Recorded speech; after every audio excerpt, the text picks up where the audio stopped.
오늘 하나님 말씀 잠언 25장 15절에서 28절까지 말씀입니다.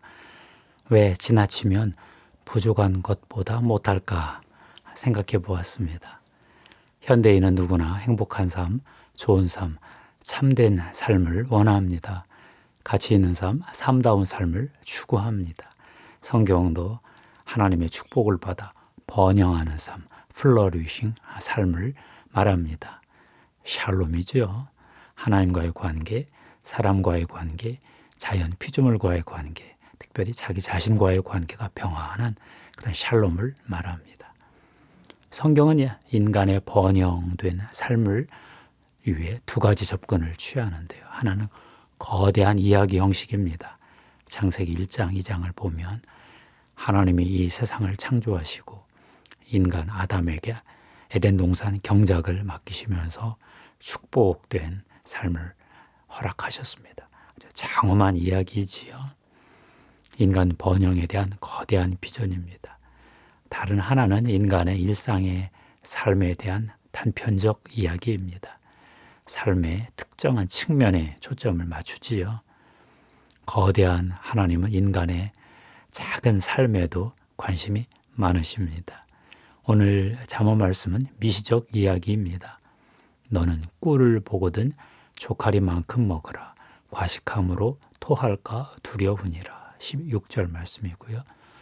너는 이웃집에 자주 다니지 말라. 그가 너를 싫어하며 미워할까 두려우니라. 17절 말씀입니다. 지나치면 부족한 것보다 못하다는 메시지입니다. 과유불급입니다. 본래는 좋은 것인데 지나치면 오히려 역효과를 낸다 하는 인생의 관찰입니다. 너는 꿀을 보거든 조카리만큼 먹어라. 과식함으로 토할까 두려우니라. 꿀은 좋은 음식입니다. 당분을 보충할 수 있지요. 그런데 과하게 먹으면 탈이 납니다. 속이 쓰리고 소화 장애를 일으킵니다. 너는 이웃집에 자주 다니지 말라. 그가 너를 싫어하며 미워할까 두려우니라. 이웃집에 다니는 것, 이웃과 사이가 좋은 것은 참 필요한 일입니다. 좋은 일입니다. 이웃과 교제하며 살아야지요. 이웃 사촌이 더 낫다는 말도 있지 않습니까? 그런데 너무 자주 다니면 이웃이 싫어합니다. 사생활 침해, 프라이버시가 무너지기 때문이지요. 꿀도 그렇고 이웃과의 교제도 다 좋은 것입니다. 가치 있지요. 그런데 지나치면 역효과, 문제를 일으킵니다. 인간은 왜 필요한 것에 지나치게 집착할까요? 필요한 자원은 많을수록 좋다, 다다익선 이런 전제 때문인 것 같습니다. 꼭 그렇지는 않습니다. 진화의 배신이라는 책이 있습니다. 의사인 리 골드먼이 쓴 책인데요. 부제가 착한 유전자는 어째서 살인기계로 변했는가입니다. 인류가 오랜 세월 살아남다가 4가지 핵심 생존 유전자를 형질로 갖추었습니다. 굶주림, 갈증, 두려움, 혈액 응고 능력 다 살아남기 위해서 획득한 형질입니다. 굶주림만 이야기하면 이렇습니다. 선사시대의 인류는 굶주림에 시달리며 먹을 게 없으니까 일단 먹으면 지방을 쌓아두는 쪽으로 진화를 했다는 것입니다. 그런데 먹을 것이 너무 많아진 현대에 와서 이 유전자가 비만을 일으키는 그런 작용을 한다는 거죠. 먹을 것만 어디 그럴까요? 돈도 그렇죠. 일단 벌어놓고 봐야 한다 하는 생각이지요. 없으면 너무 불행하니까, 불편하니까, 무시당하니까 일단 많이 벌어놓고 보자. 우리가 그렇게 생각합니다. 또 돈 버는 것 자체가 재미도 있습니다. 성취감을 줍니다. 주변에 인정도 받습니다. 그런데 이것은 참 문제가 많은 발상입니다. 무엇을 위해 돈을 벌었나, 돈 벌어서 어디에 쓸 건가가 빠져 있습니다. 언젠가 이런 글을 읽어본 적이 있는데요. 현대인은 그림을 그리기 위한 재료만 구입하고 준비하고 그림을 그리지 않는 화가 지망생 비슷하다. 물감, 붓, 캔버스, 이젤 화실 이런 거 준비했어요. 미술에 대한 자료들, 책들도 샀어요. 그런데 정작 그림은 그리지 않습니다. 이런 이상한 화가 지망생이 있을까요?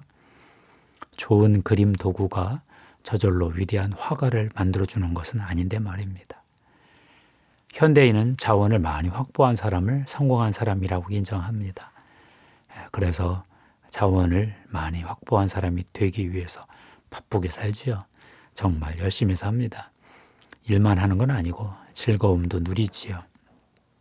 바쁘게 일하고 중간중간 휴가 가면서 잘 나름 삽니다. 그런데 일하고 즐기고 그래도 인생이 서서히 시들어갑니다. 노년으로 갈수록 더하죠.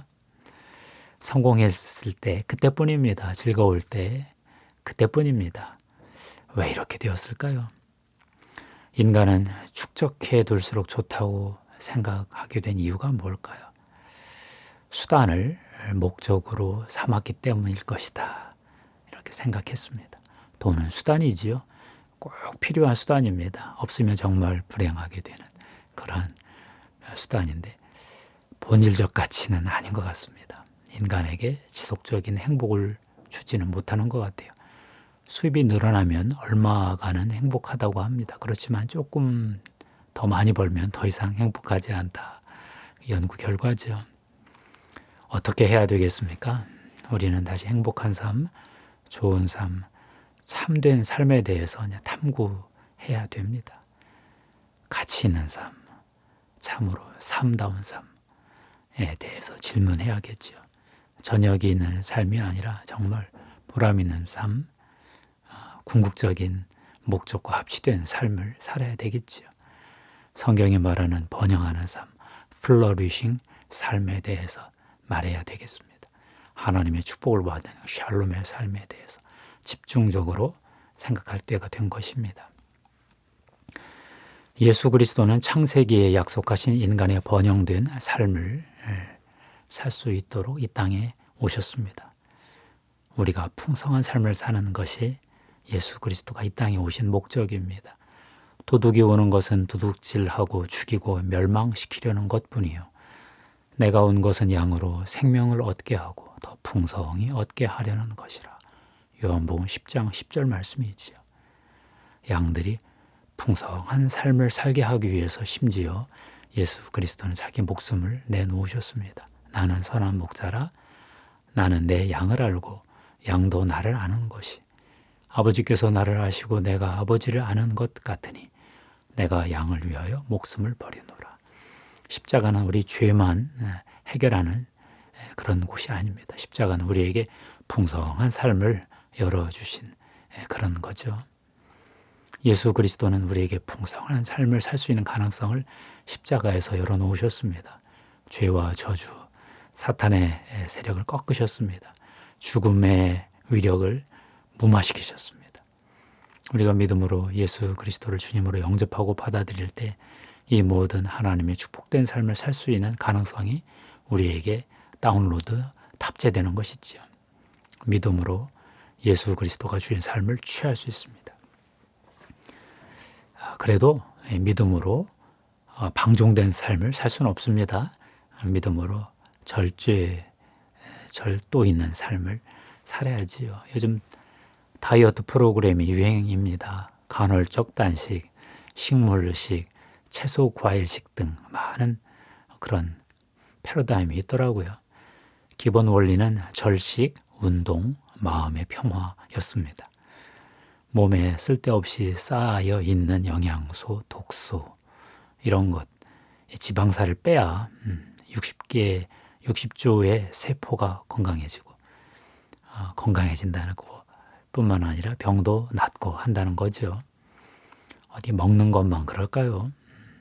돈은 어떻게 해야 할까요? 많이 벌면 최고일까요? 인간관계는 어떻게 해야 되나요? 그냥 마당발이면 되는 걸까요? 일은 또 어떻게 하나요? 최고로 성취하고 높은 곳까지 승진하면 될까요?